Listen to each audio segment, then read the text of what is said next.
क्योंकि जिस भगवान के लोक में हम रह रहे हैं, इसने तो हमें जानबूझ कर फंसा रखा है।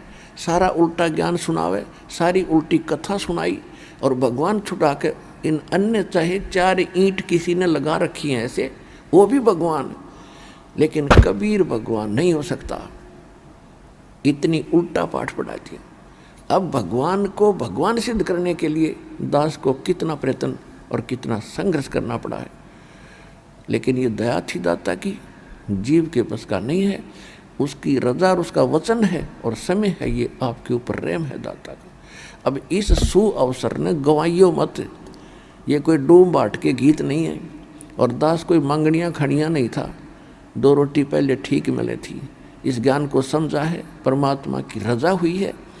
जैसा मुझे मालूम हुआ कि मैं भी दुखी था, भगवान के लिए भटक रहा था, इसी तरह ये सभी उसके बच्चे भटक रहे, और जन जन तक इस ज्ञान को पहुंचाऊं, और आप भी सहयोग दो अपने बहन भाइयों को तक इस ज्ञान को पहुंचाने में। विश्व का उद्धार हो जाएगा, सभी सुखी हो सकते हैं इसी तरीके से। तो यहाँ परमात्मा हमें याद दिला रहे हैं, जैसे अपने निजी साथी को कोई कहता है ना कि कोई प्रॉमिस करके और भूल जा, तो उसको कहते हैं अच्छा भूल गया उन बातों को, देख उस दिन क्या कह रहा था तू। तो परमात्मा हमें क्या याद दिलाते हैं कि उस समर्थ की रीझ छुपाई, अब कुल कुटुंब से राता, गर्भ के अंदर बचन भरे थे, कहाँ गई वो बाता। अब आके देख हमारे सामने कैसे रो रहे हैं भगवान, हमें समझाने के लिए, भांग उतारने के लिए, नशा उतारने के लिए। कहते हैं जब तू रो रहा था, नरक में सड़ रहा था, ऊपर जेर लिपटी थी तेरे पेट में, सांस नहीं था तेरा और दम घुट रहा था, तब तो तू कहता है भगवान तेरे बिन मेरा कोई नहीं, एक बार मुझे छोड़ दे, यहाँ से ठीक ठाक निकाल दो, मेरी बॉडी सुरक्षित रखियो, आपकी भक्ति करा करूँगा और कोई बकवाद नहीं करूँगा। अब मुझे पता लग गया है मैंने बहुत गलतियाँ की। फिर याद दिलाते हैं उसने रहम किया तेरे पे, तेरा सुरक्षित शरीर बाहर निकाल दिया, और आज तू फिर बकवादों में लग गया, भगवान भूल गया और इस परिवार कुटुंब को अपना मान बैठा। कहते हैं उस समर्थ की रीझ माने प्रसन्न होकर तेरे पर जो रहम किया, उस समर्थ की रीझ छुपाई, अब तो कुल कुटुंब तेरा इसमें लीन हो गया, और गर्भ के अंदर बचन भरे थे, अब कहाँ गई वो बात। अपने आत्मा उस मालिक ने क्या जरूरत थी आपसे ये बातें आकर कहने की, इसे गंदे लोक में आए और इसे पवित्र स्थान को छोड़ के। तो वो अपना बाप है, और आप क्या समझ में ना आ रही है हमारा पिता कौन है। हम पिता मान बैठे इस काल ने, जो हमारा दुश्मन है, यो ब्रह्म 21 ब्रह्मांड का स्वामी। ऋषि की कसाई की पूजा करते रहे, कसाई हमें पाल रहा जैसे बकरे पालते हैं। ये भगवान ने आके बताया अपनी प्यारी आत्मा धर्मदास जी को, धर्मदास तुम जिसको भगवान मान रहे हो यो तो कसाई है, ये 1 लाख मानव शरीरधारी प्राणियों को रोज खाता है, और उसके लिए तुम्हें यहाँ सुविधा दे रखी है। अब देखो जब तक हमने ज्ञान नहीं था हम 100 गुण गाया करते इस परम पिता की, क्योंकि आस्था भगवान में थी और आत्मा निर्मल थी।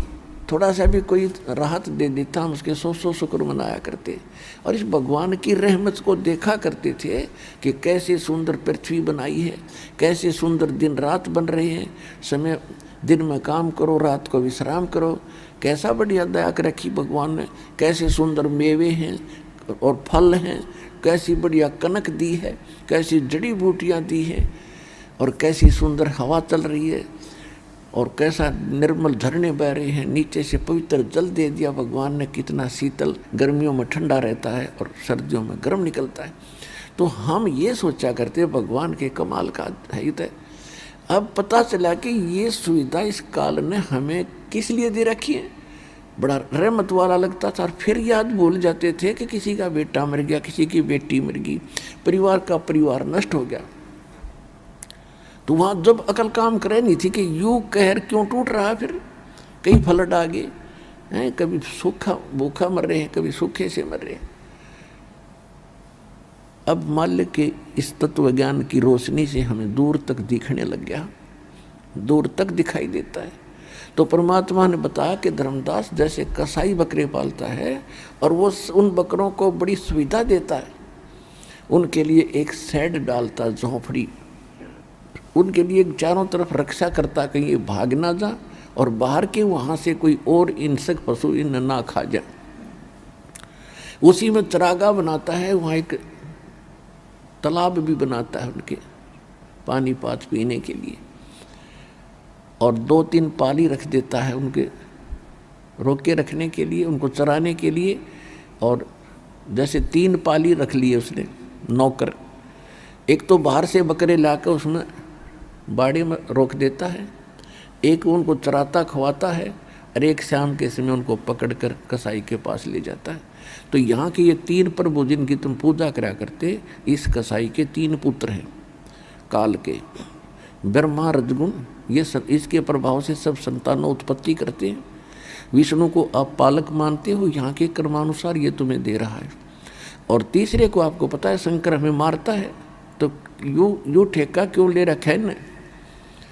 और खुद ये आपको बहुत बार दिखा देवी भागवत के अंदर कि उसमें खुद शंकर भगवान कहते हैं, माता यदि आप दयालु हो और हमें अपना मानते हो तो मुझे तमोगुण युक्त क्यों कर दिया, और विष्णु को सतोगुण और ब्रह्मा को रजोगुण क्यों बना दिया। इनको मालूम है कि हमारे भी बस की बात नहीं है जब हमारे यह, क्योंकि एक एक गुण युक्त कर दिया, और रिमोट काल के हाथ में इनका, और मन रूप में ये खुद है, तो इनसे जो कुछ करवाना वो रिमोट दबा देता है, इनमें प्रेरणा कर देता है। तो इस प्रकार ये सब क्यों कर रहे हैं हम, इनको मालूम है क्या कैर टूट रहा है, पर बुद्धि काम करती नहीं, क्योंकि इसके आगे कोई विकल्प और अल्टरनेट नहीं था। तो परमात्मा ने बताया कि जब कसाई या उसके नौकर उसमें आते हैं ना, जो उनको संभालता है बकरों को, तो बकरे उसको प्यार देने के लिए, क्योंकि प्रत्येक आत्मा तो वही है जो कभी मनुष्य भी थी, देवता भी थे, ये आज बकरे बने हुए हैं, बकरी बनी है, तो उनके अंदर वो नम्रता, वो कर्तव्यता उनके अंदर भी है। जब वो कसाई आता है या उसका नौकर आता है जो डेली संभालता है उनको, उसको प्यार देने के लिए एक अच्छा नेक व्यक्ति मान के कि हमारी बहुत केयर टेक करता है, उसके पास जाते हैं, उसके सीने से लग जाते, ऊपर न पैर करके न सीने से लगाना चाहते, या उसके हाथों को चाटते हैं। और वो ये देख रहा है इसमें मांस कितना हो गया, कौन से की टिकट काटनी है आज रात शाम को, और वो सोचते हैं अपना बड़ा नेक आदमी हमें बड़ी देखभाल कर रहा है।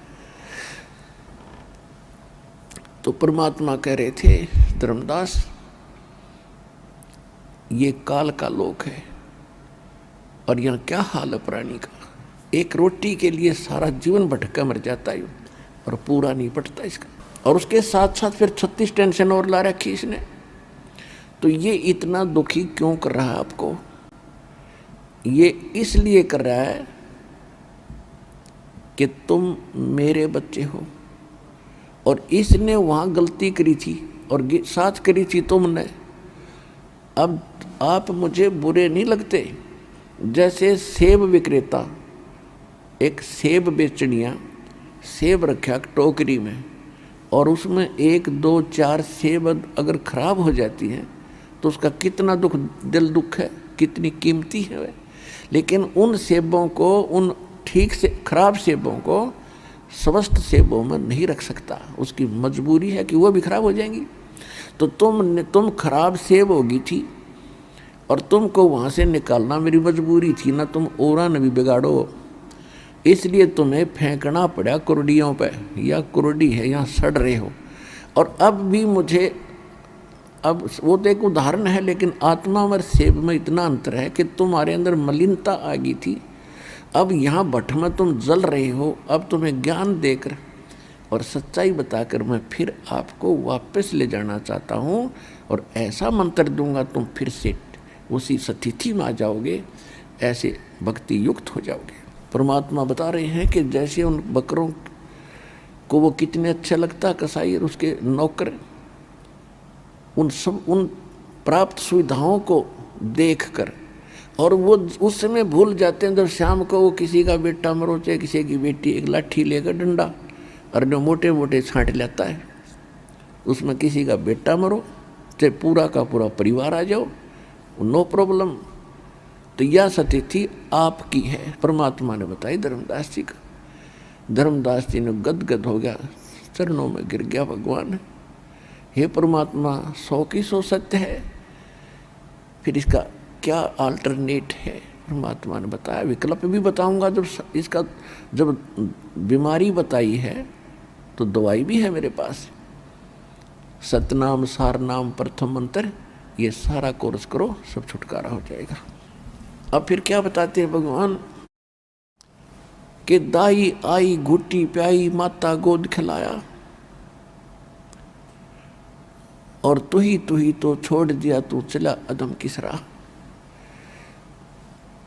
कहते हैं 12 वर्ष खेलते बीता, पहले पढ़ाई नहीं थी, शिक्षा नहीं थी, और फिर लीना ब्याह करा, छोटी उम्र में विवाह कर देते थे।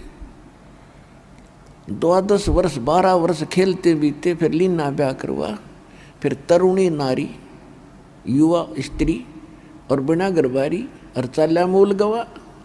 मूल पूंजी जो श्वासों की मनुष्य जीवन की तू लेकर आया था, तो उमंग हुई, ब्याह करवाऊँ, ब्याह हो गया। विवाह के बाद संतान हुई, संतान की परवरिश के बाद उनका विवाह, फिर उनके संतान हो, इसकी आशा में तूने सारा जीवन खो दिया। और जो मनुष्य जीवन से करना था वो काम आपने किया नहीं। फिर क्या बताते हैं, जो दिन आज सो कल नहीं रे। और आगे फिरो धर्मराय, जब हम मनुष्य जीवन प्राप्त करते हैं तो हमारे को वहाँ भी राय दी जाती है, और धर्मराज की वहाँ भी ये सलाह दी जाती है कि बेटा जा, तेरा संस्कार हो गया मनुष्य जीवन का, और इसमें भक्ति करना, बकवाद ना करना। ये मनुष्य जीवन बड़ी मुश्किल से मिलता है।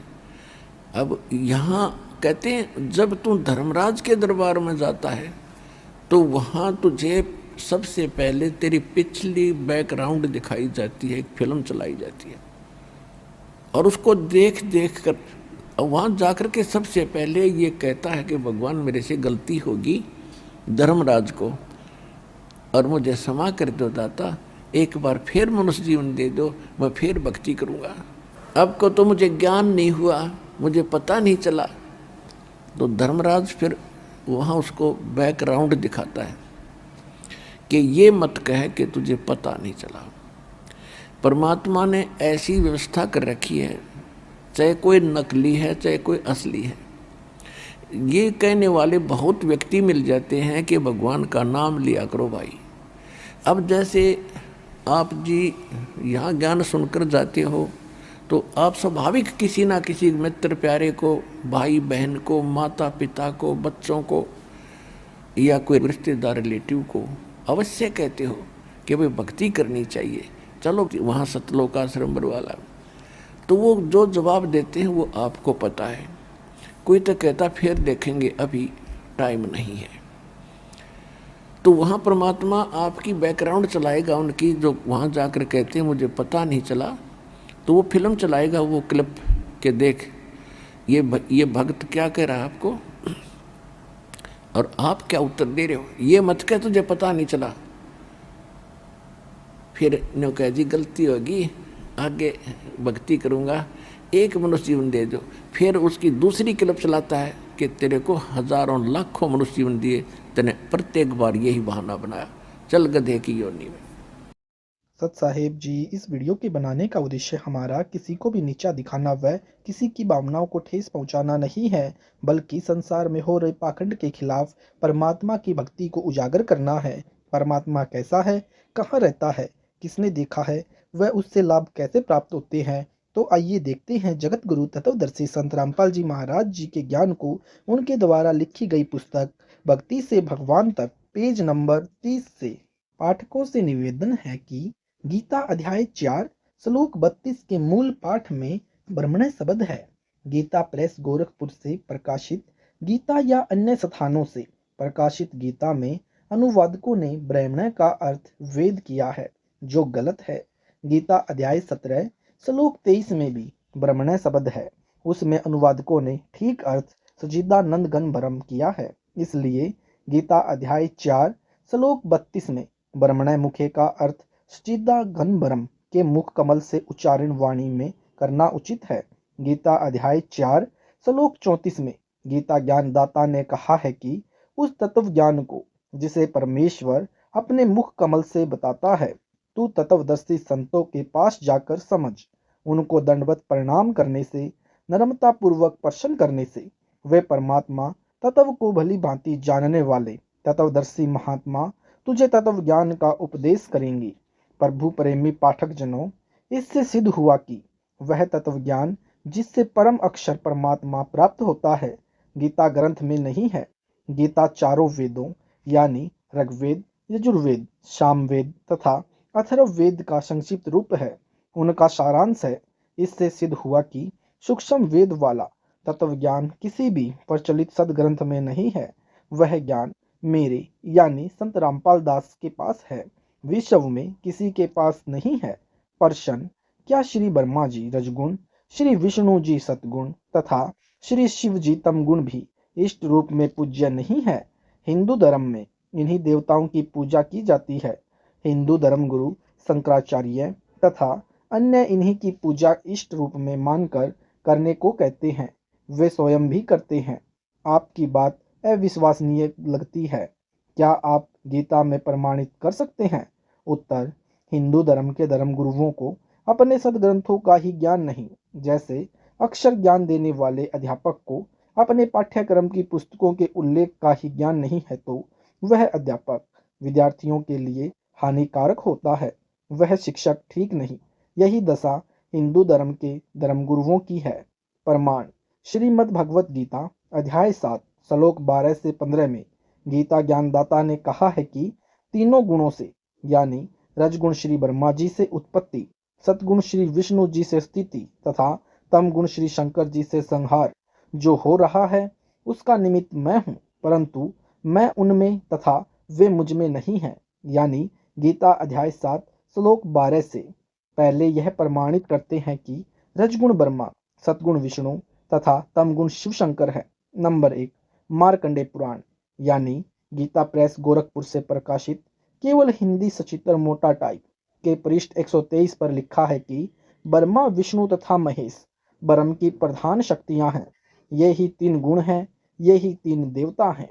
नंबर 2, श्री देवी पुराण यानी श्री खेमचंद श्री कृष्णचंद वेंकटेश्वर प्रेस मुंबई से प्रकाशित के तीसरे सकंद के अध्याय 5 श्लोक 8 में कहा, यदा दया धर्मना सदा अंबिके कथम अहम विहित तमोगुण कमल जय रजगुण कथम विहित च श्री हरि सतगुण। अनुवाद, भगवान शिव अपनी माता दुर्गा जी से प्रश्न कर रहे हैं कि हे मात, यदि आप हम पर दया युक्त हैं तो मुझे तमोगुण क्यों उत्पन्न किया? कमल से उत्पन्न ब्रह्मा जी को रजोगुण तथा श्री विष्णु जी को सतगुण क्यों बनाया? इससे प्रमाणित हुआ कि नंबर 1, रजगुण कहो चाहे ब्रह्मा जी कहो, नंबर 2, सतगुण कहो चाहे विष्णु जी कहो, नंबर 3, तमगुण कहो चाहे शिव जी कहो। गीता अध्याय 7 श्लोक 12 का भावार्थ, गीता ज्ञानदाता काल ब्रह्म है। प्रमाण, गीता अध्याय 11 श्लोक 31-32। गीता अध्याय 11 श्लोक 31 में अर्जुन ने पूछा कि हे महानुभाव, आप कौन हैं? जबकि श्री कृष्ण जी तो अर्जुन के साले थे। श्री कृष्ण जी की बहन सुभद्रा का विवाह अर्जुन से हुआ था। विचार करें कि यदि गीता ज्ञानदाता श्री कृष्ण होते तो अर्जुन को यह जानने की नौबत नहीं आती कि आप कौन हो। क्या जीजा अपने साले को नहीं जानता? वास्तव में श्री कृष्ण जी के शरीर में प्रेतवत प्रवेश करके काल ब्रह्म गीता ज्ञान बोल रहा था। यानी अधिक प्रमाण के लिए पढ़ें पुस्तक गीता तेरा ज्ञान अमृत, गहरी नजर गीता में, ज्ञान गंगा, आध्यात्मिक ज्ञान गंगा तथा देखे सत्संगों की DVD श्रीमद् भगवत गीता का ज्ञान किसने बोला, ये सब YouTube पर भी सर्च कर सकते हैं। गीता ज्ञानदाता काल ब्रह्म है, जो गीता अध्याय 11 श्लोक 32 में स्वयं कह रहा है कि मैं काल हूँ, अब प्रवृत्त हुआ हूँ, अर्थात अब प्रकट हुआ हूँ। यदि श्री कृष्ण जी गीता ज्ञान बोल रहे होते तो यह नहीं कहते कि मैं अब आया हूँ, क्योंकि श्री कृष्ण जी तो पहले ही विद्यमान थे। श्री कृष्ण जी ने कभी पहले नहीं कहा कि मैं काल हूँ, न कभी बाद में कहा कि सबका नाश करने वाला बड़ा हुआ काल हूँ। कौरवों की सभा में अपना विराट रूप भी दिखाया था। विराट रूप भक्ति युक्त प्रत्येक आत्मा का होता है। कोई कोई ही इसे प्रकट कर सकता है। यह भक्ति की शक्ति अनुसार होता है। गीता ज्ञानदाता ने गीता अध्याय 11 श्लोक 47 में कहा है कि अर्जुन, मेरा यह विराट रूप तेरे अतिरिक्त पहले किसी ने नहीं देखा है। पाठकों से निवेदन है कि श्री कृष्ण ने तो अपना विराट रूप पहले कौरवों की सभा में दिखाया था। ज्ञान बोल रहे होते तो यह कदापि नहीं कहते कि यह मेरा विराट रूप तेरे अतिरिक्त पहले किसी ने नहीं देखा था। इससे स्पष्ट है कि गीता ज्ञानदाता काल ब्रह्म है, जिसे गीता अध्याय 15 श्लोक 16 में क्षर पुरुष कहा गया है, जिसने गीता अध्याय 8 श्लोक 13 में कहा है कि ओम इति एकाक्षरम परम व्यवरन माम अनुसमरन यह प्रायति त्यजनम देहम स याति परमाम गतिम। Page number 32। सरलार्थ, गीता ज्ञानदाता ने कहा है कि यानी मुझ ब्रह्म का एक ओम अक्षर है। उच्चारण करके स्मरण करता हुआ जो साधक शरीर त्याग कर जाता है, वह ओम नाम से होने वाली परम गति को प्राप्त होता है। इसी को और स्पष्ट करता हूँ। श्री देवी पुराण यानी सचित्र मोटा टाइप केवल हिंदी गीता प्रेस गोरखपुर से प्रकाशित के 7वें सकंद में पृष्ठ 562-563 पर प्रकरण इस प्रकार है। श्री देवी जी राजा हिमालय को ब्रह्म ज्ञानोपदेश देती है। कहा है कि राजन, तू ओम नाम का जाप कर, जिससे ब्रह्म की प्राप्ति होती है।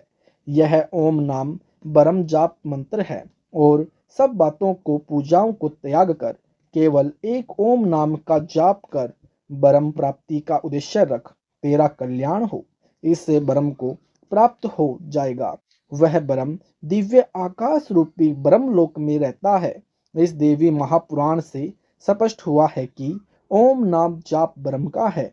अन्य प्रमाण श्री शिव महापुराण यानी गीता प्रेस गोरखपुर से प्रकाशित सचित्र मोटा टाइप के विदेश्वर संहिता के पृष्ठ 23 से 25 पृष्ठ पर प्रकरण इस प्रकार है। एक समय श्री ब्रह्मा जी रजगुण तथा विष्णु जी सतगुण का युद्ध हो गया था। एक समय श्री ब्रह्मा जी रजगुण तथा विष्णु जी सतोगुण का युद्ध हो गया। कारण था कि श्री ब्रह्मा जी ने श्री विष्णु जी के निवास पर जाकर कहा कि अभिमानी, तूने मेरे आने पर उठकर सत्कार नहीं किया। तू पुत्र होकर भी पिता का सत्कार नहीं करता।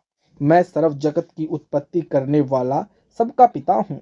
यह वचन सुनकर श्री विष्णु जी को अंदर से तो बहुत क्रोध आया, परंतु ऊपर से मुस्कुराते हुए कहा कि आजा पुत्र, मैं तेरा पिता हूँ। तेरी उत्पत्ति मेरे नाभि कमल से हुई है। इसी बात पर दोनों ने हथियार उठा लिए, आपस में युद्ध करने लगे। उसी समय काल ब्रह्म ने इन दोनों के बीच में एक तेजोमय स्तंभ खड़ा कर दिया, जिस कारण से दोनों ने युद्ध करना बंद कर दिया। उसी समय काल ब्रह्म ने अपने पुत्र शिव का रूप बनाया तथा अपनी पत्नी दुर्गा को पार्वती बनाकर उनके पास प्रकट हो गया।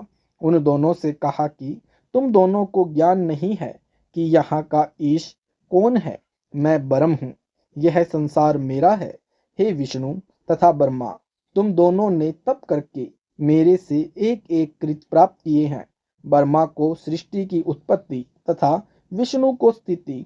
पुत्रों सुनो, मैंने इसी प्रकार महेश तथा रुद्र को भी एक एक कृत संहार तथा तिरोभाव दिए हैं। फिर कहा है कि मेरा एक अक्षर ओम मंत्र जाप करने का है। यह 5 अव्ययों यानी अ उ य नाद तथा बिंदु का संग्रह एक ओम अक्षर मंत्र बना है।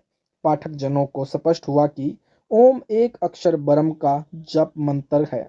यह भी स्पष्ट हुआ कि श्री ब्रह्मा, श्री विष्णु तथा श्री महेश से अन्य काल ब्रह्म है और ब्रह्मा जी, विष्णु जी तथा शिव जी तीनों काल ब्रह्म के पुत्र हैं।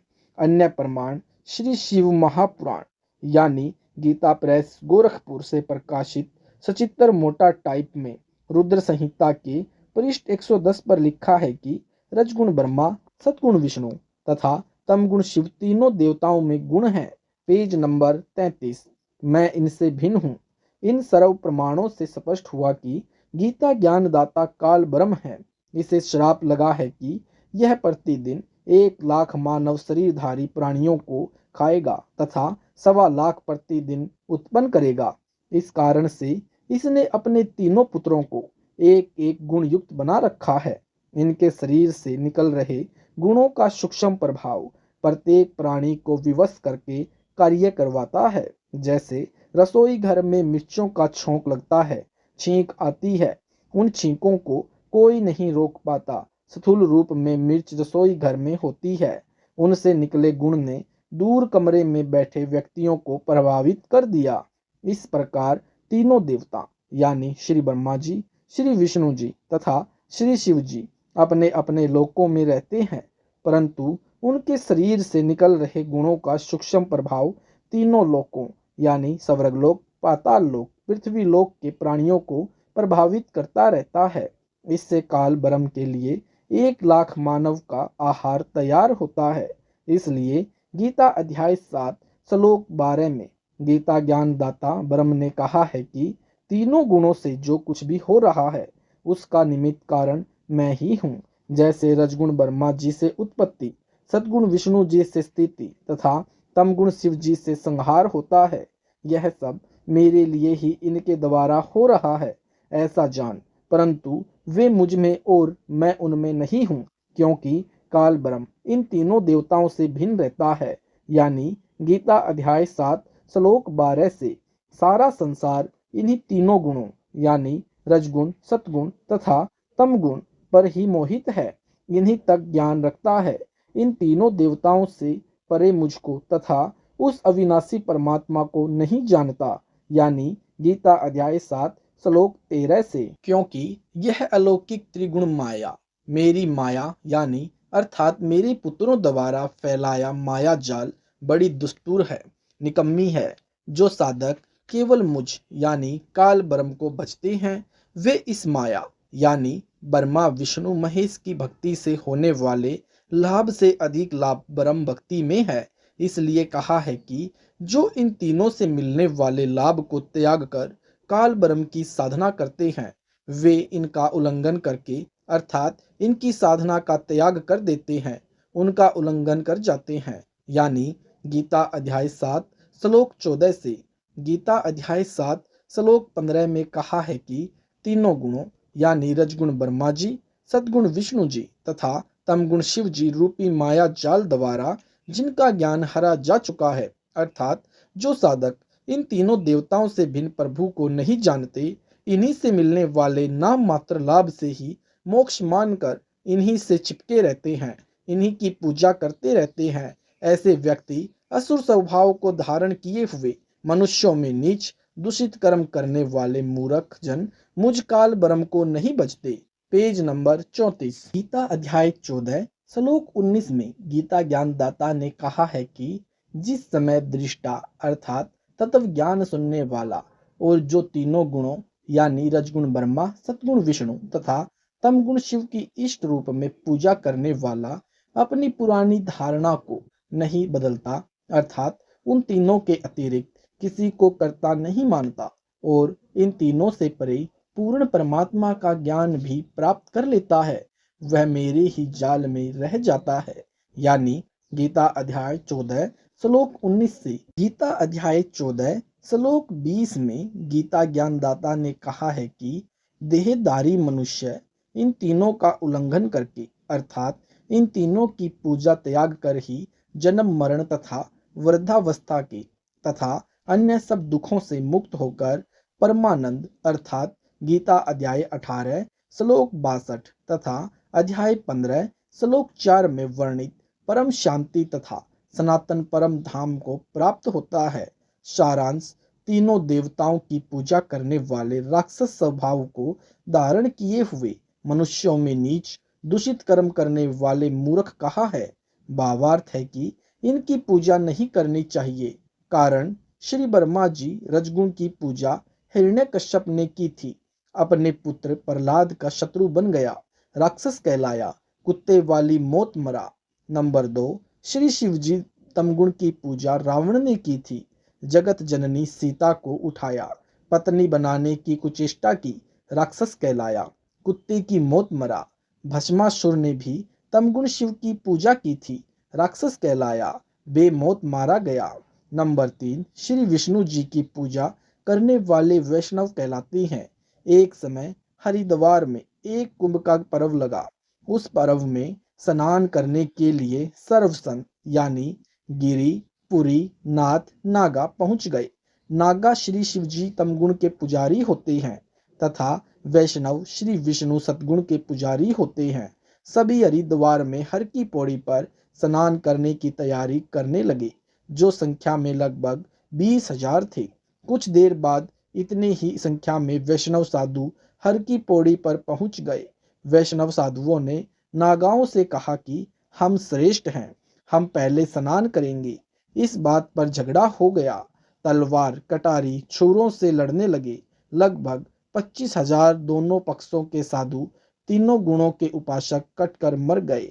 इसलिए गीता अध्याय 7 श्लोक 12 से 15 में तीनों गुणों यानी रजगुण ब्रह्मा जी, सद्गुण विष्णु जी तथा तमगुण शिव जी के उपासकों को राक्षस स्वभाव को धारण किए हुए मनुष्यों में नीच दूषित कर्म करने वाले मूर्ख कहा है।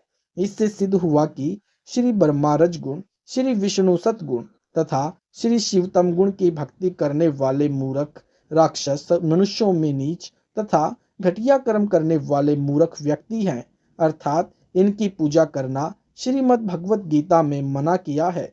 इनकी इष्ट रूप में पूजा करना व्यर्थ है। Page number 35। पूजा तथा साधना में अंतर। प्रश्न, काल ब्रह्म की पूजा करनी चाहिए या नहीं? गीता में प्रमाण दिखाएं। उत्तर, नहीं करनी चाहिए। पहले आप जी को पूजा तथा साधना का भेद बताते हैं। भक्ति अर्थात पूजा। जैसे हमारे को पता है कि पृथ्वी के अंदर मीठा शीतल जल है, उसको प्राप्त कैसे किया जा सकता है? उसके लिए बोकी के द्वारा जमीन से सुराख किया जाता है। उस सुराख में लोहे की पाइप डाली जाती है, फिर हैंडपंप की मशीन लगाई जाती है, तब वह शीतल जीवनदाता जल प्राप्त होता है। हमारा पूज्य जल है, उसको प्राप्त करने के लिए प्रयोग किए उपकरण तथा प्रयत्न साधना जाने। यदि हम उपकरणों की पूजा में लगे रहें तो जल प्राप्त नहीं कर सकते। उपकरणों द्वारा पूज्य वस्तु प्राप्त होती है। अन्य उदाहरण जैसे पतिव्रता स्त्री परिवार के सर्व सदस्यों का सत्कार करती है, सास ससुर का माता पिता के समान, ननंद का बड़ी छोटी बहन के समान, जेठ देवर का बड़े छोटे भाई के समान, जेठानी देवरानी का बड़ी छोटी बहनों के समान। परंतु वह पूजा अपने पति की करती है। जब वे अलग होते हैं तो अपने हिस्से की सर्व वस्तुएं उठाकर अपने पति वाले मकान में ले जाती है। अन्य उदाहरण जैसे हमारी इच्छा आम खाने की होती है, हमारे लिए आम का फल पूज्य है, उसे प्राप्त करने के लिए धन की आवश्यकता पड़ती है। धन संग्रह करने के लिए मजदूरी या नौकरी या फिर खेती बाड़ी करनी पड़ती है, तब आम का फल प्राप्त होता है। इसलिए आम पूजा है तथा अन्य क्रिया साधना है। साध्य वस्तु को प्राप्त करने के लिए साधना करनी पड़ती है। साधना भिन्न है, पूजा अर्थात भक्ति भिन्न है। स्पष्ट हुआ। प्रश्न चल रहा है कि क्या ब्रह्म की पूजा करनी चाहिए? उत्तर में कहा है कि नहीं करनी चाहिए। अब श्रीमद् भगवत गीता में प्रमाण दिखाते हैं। गीता अध्याय 7 श्लोक 12 से 15 में तो गीता ज्ञानदाता ने बता दिया कि तीनों गुणों यानी रजगुण श्री ब्रह्मा जी, सद्गुण श्री विष्णु जी तथा तमगुण श्री शिव जी की भक्ति व्यर्थ है। फिर गीता अध्याय 7 के श्लोक 16, 17, 18 में गीता ज्ञानदाता ब्रह्म ने अपनी भक्ति से होने वाली गति अर्थात मोक्ष को अनुत्तम अर्थात घटिया बताया है कि मेरी भक्ति 4 प्रकार के व्यक्ति करते हैं। नंबर 1 अर्थार्थी, धन प्राप्ति के लिए वेदों अनुसार अनुष्ठान करने वाले। नंबर 2 आर्त, संकट निवारण के लिए वेदों अनुसार अनुष्ठान करने वाले। नंबर 3 जिज्ञासु, परमात्मा के विषय में जानने के इच्छुक यानी ज्ञान ग्रहण करके स्वयं वक्ता बन जाने वाले। इन तीनों प्रकार के ब्रह्म पुजारियों को व्यर्थ बताया है। नंबर 4 ज्ञानी को पता चलता है कि मनुष्य जन्म बड़ा दुर्लभ है। Page number 36। मनुष्य जीवन प्राप्त करके आत्म कल्याण कराना चाहिए। उन्हें यह भी ज्ञान हो जाता है कि अन्य देवताओं की पूजा से मोक्ष लाभ होने वाला नहीं है। इसलिए एक परमात्मा की भक्ति अनन्य मन से करने से पूर्ण मोक्ष संभव है। उनको तत्वदर्शी संत न मिलने से उन्होंने जैसा भी वेदों को जाना, उसी आधार से ब्रह्म को एक समर्थ प्रभु मानकर यजुर्वेद अध्याय 40 मंत्र 15 से ओम नाम लेकर भक्ति की, परंतु पूर्ण मोक्ष नहीं हुआ। ओम नाम का ब्रह्म साधना का है, उससे ब्रह्म लोक प्राप्त होता है, जो कि पूर्व में प्रमाणित किया जा चुका है। गीता अध्याय 8 श्लोक 16 में कहा है कि ब्रह्म लोक पर्यंत सब लोग पुनरावर्ती में है, अर्थात ब्रह्म लोक में गए साधक भी पुण्य लौट कर संसार में जन्म मृत्यु के चक्र में गिरते हैं। काल ब्रह्म की साधना से वह मोक्ष प्राप्त नहीं होता, जो गीता अध्याय 15 श्लोक 4 में बताया है कि तत्व ज्ञान से अज्ञान को काटकर परमेश्वर के उस परम पद की खोज करनी चाहिए, जहां जाने के पश्चात साधक फिर लौटकर संसार में कभी वापस नहीं आते। गीता अध्याय 7 श्लोक 18 में गीता ज्ञान दाता ने कहा है कि ये ज्ञानी आत्मा यानी जो चौथे नंबर के ब्रह्म के साधक कहे हैं तो उदार अर्थात नेक, परंतु ये तत्व ज्ञान के अभाव से मेरी अनुत्तम गति में ही स्थित रहें। गीता ज्ञान दाता ने अपनी साधना से होने वाली गति को भी अनुत्तम अर्थात घटिया कहा है। इसलिए ब्रह्म पूजा करनी भी उचित नहीं। कारण एक चुनक नाम का ऋषि ज्ञानी आत्मा था। उसने ओम नाम का जाप तथा हठ योग हजारों वर्ष किया, जिससे उसमें सिद्धियां आ गई। ब्रह्म की साधना करने से जन्म मृत्यु स्वर्ग नरक का चक्र सदा बना रहेगा, क्योंकि गीता अध्याय 2 श्लोक 12, गीता अध्याय 4 श्लोक 5, गीता अध्याय 10 श्लोक 2 में गीता ज्ञानदाता ब्रह्म ने कहा है कि अर्जुन, तेरे और मेरे अनेकों जन्म हो चुके हैं। तू नहीं जानता, मैं जानता हूँ। तू, मैं तथा ये सर्व राजा लोग पहले भी जन्मे थे, आगे भी जन्मेंगे। यह न सोचा कि हम सब अभी जन्मे हैं। मेरी उत्पत्ति को महर्षि जन तथा ये देवता नहीं जानते, क्योंकि ये सब मेरे से उत्पन्न हुए हैं। इससे सब सिद्ध है कि जब गीता ज्ञान दाता ब्रह्म भी जन्मता मरता है तो इसके पुजारी अमर कैसे हो सकते हैं। इससे यह सिद्ध हुआ कि ब्रह्म की उपासना से वह मोक्ष नहीं हो सकता, जो गीता अध्याय 18 श्लोक 62 में तथा अध्याय 15 श्लोक 4 में कहा है। इन श्लोकों में गीता ज्ञानदाता ने स्पष्ट निर्देश दिया है कि हे भारत, तू सर्वभाव से उस परमेश्वर परम अक्षर ब्रह्म की शरण में जा। उस परमेश्वर की कृपा से ही तू परम शांति को तथा सनातन परम धाम अर्थात सत्यलोक को प्राप्त होगा। तत्व ज्ञान समझकर उसके पश्चात परमात्मा के उस परम पद की खोज करनी चाहिए, जहां जाने के पश्चात साधक फिर लौट कर संसार में कभी नहीं आते। विचार करें कि गीता ज्ञानदाता तो स्वयं जन्मता मरता है, इसलिए ब्रह्म की पूजा से होने वाली गति अनुत्तम कही है। Page number 37। अब चुनक ऋषि का प्रसंग आगे सुनाते हैं।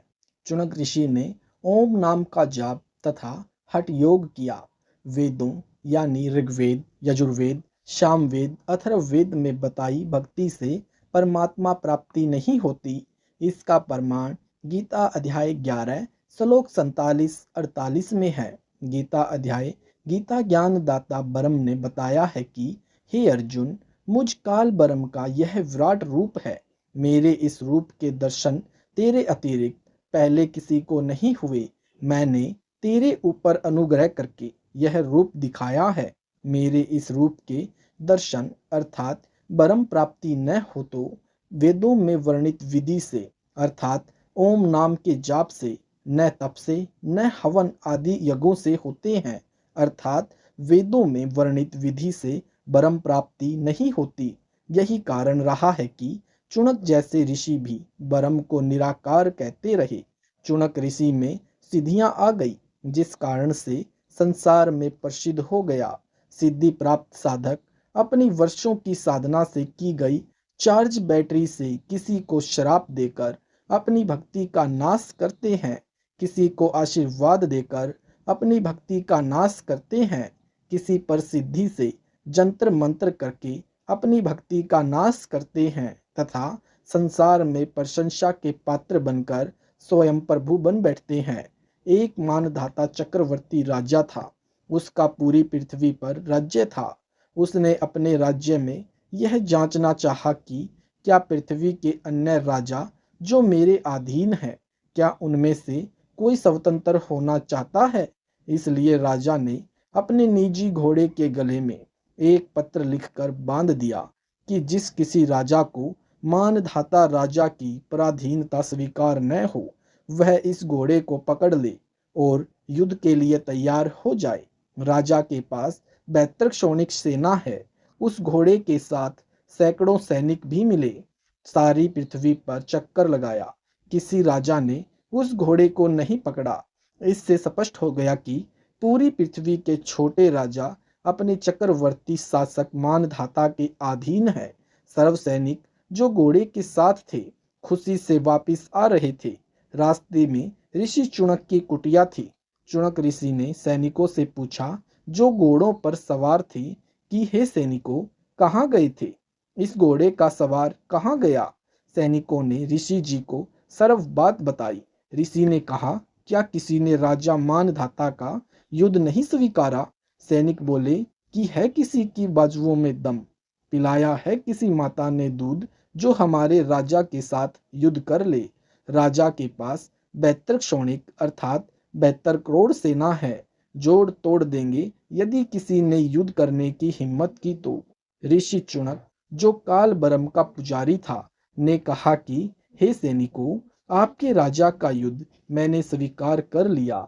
यह घोड़ा बांध दो मेरी कुटिया वाले वृक्ष से। सैनिक बोले कि हे कंगले, तेरे पास दाने तो खाने को नहीं है, क्या युद्ध करेगा तू? राजा मानदाता के साथ अपनी भक्ति कर ले। क्यों शात बोल दे रही है तेरी, अर्थात तेरी क्यों सामत आई है? ऋषि ने कहा, जो लोग सो देखा जाएगा। जाओ कह दो तुम्हारे राजा को कि तुम्हारा युद्ध चुणक ऋषि ने स्वीकार कर लिया है। राजा को पता चला तो सोचा कि आज एक कंगाल ऋषि या निसिर्फ ऋषि की हिम्मत हुई है, कल कोई अन्य हिम्मत करेगा। Page number 38। बुराई को प्रारंभ में ही समाप्त कर देना चाहिए। जनता को भयभीत करने के लिए, एक व्यक्ति को मारने के लिए राजा ने 72 करोड़ सेना की 4 टुकड़ियां बनाई। एक टुकड़ी 18 करोड़ सैनिकों पहले भेजे ऋषि से युद्ध करने के लिए।